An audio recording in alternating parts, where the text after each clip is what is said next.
ಧರ್ಮವನ್ನು ಬಿಟ್ಟರೆ ಶೃಂಗಾರ ಮತ್ತು ವೀರ ಇವೆರಡೇ ಜಗತ್ತಿನ ಬಹುಪಾಲು ಕಾವ್ಯಗಳ ವಸ್ತುವಾಗಿವೆ. ಕನ್ನಡದಲ್ಲಿ ಈ ಎರಡನ್ನೇ ವಸ್ತುವನ್ನಾಗಿ ಮಾಡಿಕೊಂಡು ರಚಿತವಾದ ಕೃತಿಗಳು ತೀರಾ ಕಡಿಮೆ.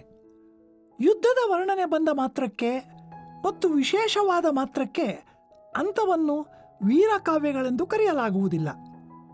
ಯಾವ ಕಾಲದಲ್ಲಿ ವೀರ ಎಂಬುದು ಒಂದು ಪ್ರಧಾನ ಮೌಲ್ಯವಾಗುತ್ತದೆಯೋ ಮತ್ತು ಅಂತಹ ಮೌಲ್ಯವನ್ನು ಪ್ರತಿನಿಧಿಸುವ ವ್ಯಕ್ತಿಗಳು ಕಾವ್ಯದ ನಾಯಕರಾಗುತ್ತಾರೋ ಅಂತಹ ಕಾವ್ಯವನ್ನು ವೀರಕಾವ್ಯ ಎಂದು ಸ್ಥೂಲವಾಗಿ ಭಾವಿಸಬಹುದು.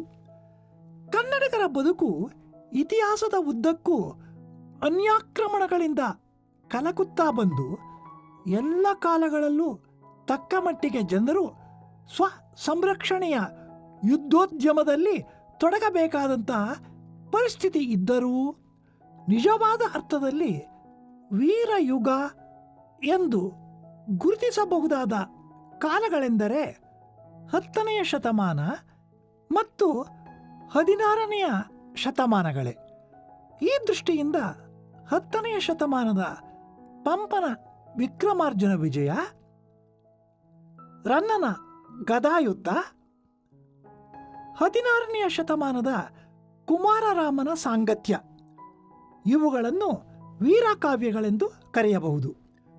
ಈ ಕೃತಿಗಳು ವಾಸ್ತವವಾಗಿ ಅಂದಿನ ವೀರ ಜೀವನವನ್ನು ಸೊಗಸಾದ ರೀತಿಯಲ್ಲಿ ಚಿತ್ರಿಸುತ್ತವೆ. ಕುಮಾರವ್ಯಾಸ ಭಾರತ ಮಹಾಭಾರತದ ಕಥೆಯನ್ನುಳ್ಳದ್ದಾದರೂ ಅಲ್ಲಿ ಯುದ್ಧದಂತಹ ವೀರ ಘಟನೆ ಸವಿಸ್ತಾರವಾಗಿ ಚಿತ್ರಿತವಾದರೂ ಅದನ್ನು ವೀರಕಾವ್ಯವೆಂದು ಕರೆಯಲಾಗುವುದಿಲ್ಲ. ಮೊದಲನೆಯದಾಗಿ ಅದನ್ನು ಬರೆದವನು ಭಕ್ತ ಕವಿ ಮತ್ತು ಅವನ ಕಾವ್ಯೋದ್ದೇಶ ತನ್ನ ಭಾರತದ ಮೂಲಕ ವೀರ ಜೀವನವನ್ನು ಚಿತ್ರಿಸುವುದಲ್ಲ.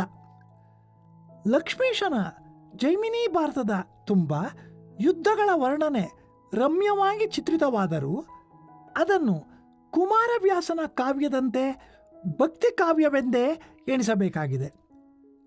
ಪಂಪ, ರನ್ನರು ಭಾರತವನ್ನು, ಕುಮಾರವ್ಯಾಸ ಲಕ್ಷ್ಮೀಶರಂತೆ ಭಕ್ತರಾಗಿ ಬರೆದವರಲ್ಲ.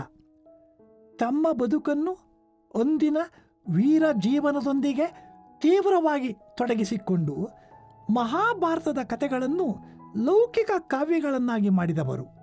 ಪಂಪನಂತಹ ಕವಿ ಸ್ವತಃ ಕಲಿಯೂ ಆಗಿ ಚತುರಂಗ ಬಲ ಭಯಂಕರನಾಗಿದ್ದೇನೆಂದು ಹೇಳಿಕೊಂಡಿದ್ದಾನೆ. ಈ ಕಾಲದ ಕವಿಗಳಿಗೆ ಇದ್ದ ಅಪ್ಪಟ ವೀರದ ಅನುಭವ ಮುಂದಿನ ಕವಿಗಳಿಗೆ ಇರುವಂತೆ ತೋರುವುದಿಲ್ಲ.